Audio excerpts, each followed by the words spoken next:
Welcome back into CBS Sports HQ, presented by Shell, getting you ready for championship weekend here, taking a look at the Pac-12 and Big Ten. Big game, the biggest game of the weekend coming Friday, 8 Eastern. Utah going up against USC. Utah handing USC its only loss of the season thus far. And USC, as we all know by now, needs to win this one to make sure they secure a spot in the college football playoff.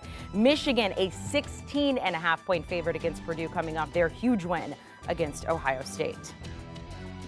Let's welcome back in Brady, Quinn, Danny Kanell here. So let's start with the Pac-12. Utah at USC, Friday, 8 Eastern in Vegas. We have not had a Pac-12 team reach the playoffs since 2016. Brady, you're going to be at this game. We'll start with you here. USC favored by 3, and this one, the total 67. Yeah, I think the interesting thing about this matchup is you got a rematch, and clearly Utah was the better team in Salt Lake when these two teams played, but it was close. I think the difference is all the momentum right now is with USC. Caleb Williams will be your Heisman Trophy winner when it's all said and done. He's been almost unstoppable. He doesn't turn the football over. And so that's obviously the biggest, factor in this game in general.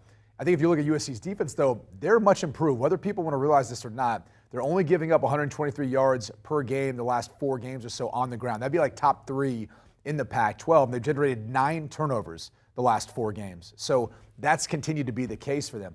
I just think they have all the momentum at this point. Utah will be without their lead running back, Tavion Thomas. Even though he didn't impact the previous game quite as much, he still would have played a factor, at least that you have to prepare for. It's a lot on Cam Rising, and all they really need to do is figure out a way of shutting down tight end Dalton Kincaid, which has been an issue for USC. They haven't been able to stop tight ends. They didn't stop Michael Mayer last week, but this is one where I'll lay the 3 points here with USC. Just too much momentum right now, Danny. I have the least amount of confidence in this pick, maybe of all of them. I took the other side with Utah, just wondering if it is momentum or if this team is a lot better. And it might be that they're just better and they're finding confidence on the defense side of the ball. I don't think this team ever lacked any confidence on the offensive side of the ball with Caleb Williams, with Jordan Addison. Even before, when they lost Travis Dye, it wasn't that much of a drop-off. They don't lack confidence there. And maybe they found an identity on the defensive side of the ball, which is thriving off the turnover. I mean, that's what they've been, has been kind of a, hey, we're just going to make plays to get the ball back to our offense. The only thing that concerns me is Utah's a program that has thrived in this role of underdog, taking on the bigger teams. Last year, twice against Oregon, they physically dominated the game. But I do think on the defense side of that ball, they missed Devin Lloyd, and they're not quite as physical.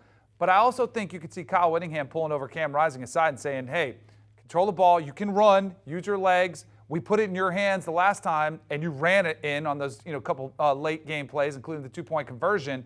Can they take the air out of the game somewhat, try to keep it away from Caleb Williams? So I took Utah. I took the under because if I'm going Utah, I think that's the recipe. Yeah. I'm on that, but I don't. It's my not least to win outright though, just to cover. Just to cover. Yeah. Okay. I actually want USC to win and get in.